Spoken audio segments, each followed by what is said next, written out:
Okay, here's a quick rundown on some settings for CamStudio. As you can see, I'm using the original 2.0 version over here. Um, for options, video options, I always set to Xvid, and then I hit Configure. I make sure this, which by default usually is at 4, switch that to 1, and I go up here to More. And I generally turn this, which by default is H263, I change it to MPEG, and I uncheck this box here. That's if I'm going to be having any kind of motion at all. Okay. Then I go down here, and this is normally at general purpose. I change it to real time. Then I click other options, and I make sure that this is unchecked, display encoding status. These are just my routine things that I do for every recording. And once you set it, it remembers what your settings are. Okay, so that's Xvid all set up. Now I am doing capture frames at 50 and 20. These two, when you multiply them, these two boxes, they should come to a product of 1,000. Okay, so here we have 50 times 20 is 1,000. You can check this box, and it'll have lock, capture, and playback rates. Will keep the only values available. Will keep them multiplying to 1,000. If you really want to push it hard, go to 5,200 or 8,125 or 10,100, and you'll have to adjust the playback rate in software. Sometimes YouTube will accept this just the way it is, but usually if you're going to use these fast playback rates, you'll get smoother capture because you're pushing your card as fast as it can. As you see, the actual input rate here is 15 frames per second, even though in my video options I've got it set to capture at 25, but it only pushes it as hard as it feels like your machine's got resources or something. I have no idea. So even though I'm asking it to capture every 40 and do a playback rate of 25, the actual input rate is only 15 here. If I had set that to a higher number, I would have gotten a higher frames per second. Okay, so that's why I tell you that you can set this to a higher value where the playback rate is a higher number, and that will make the system work harder. Okay, all right, so then once you have that in place, now mind you, if you have a fast playback rate, you're also going to have shorter time lengths that you can record. So what I had 40, 25. So for audio is the next big thing. Make it so it says record audio from microphone. Don't use record audio from speakers. You can try it, but it doesn't work on practically any computers nowadays. Record audio from microphone, then go in here to audio options for microphone, and set your recording device. If you're trying to get game audio, you're going to have to use stereo mix to get the thing in, or go get the voice meter, okay, or the VB audio from the same locations. I'll include the links in the video.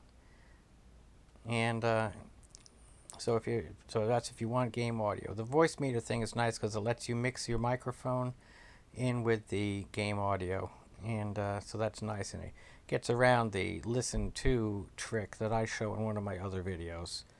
And it's doing pretty much the same thing in many ways, but it's easier to set up, and it remembers how you had things set up. Okay. For what I'm doing right now, I had it set just to my microphone, which is a Blue Eyeball. Same thing as a Snowflake by Blue Microphones. You set your rate in here. It defaults to going at a real low rate of 22. I would set it to 44 if you're doing a YouTube upload. That's what they want.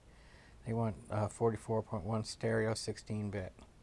Now if you're going into a type of interface where you're winding up with your microphone only in one channel, in the left channel for instance, you can go ahead and set this to mono. It'll create a pseudo mono, a stereo thing with the same signal going into both.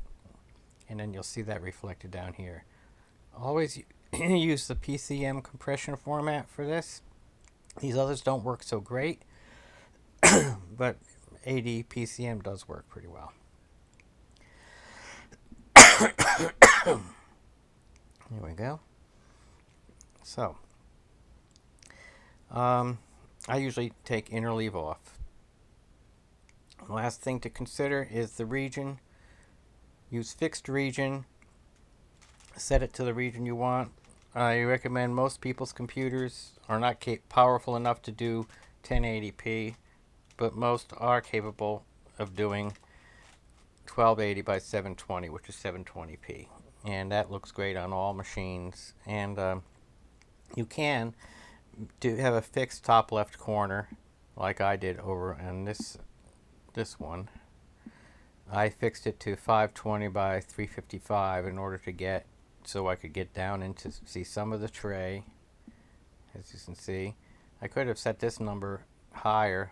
The left I could have set maybe to 550 or 560 in order to push this right edge over a little more in case I had wanted to show like the speaker icon or something.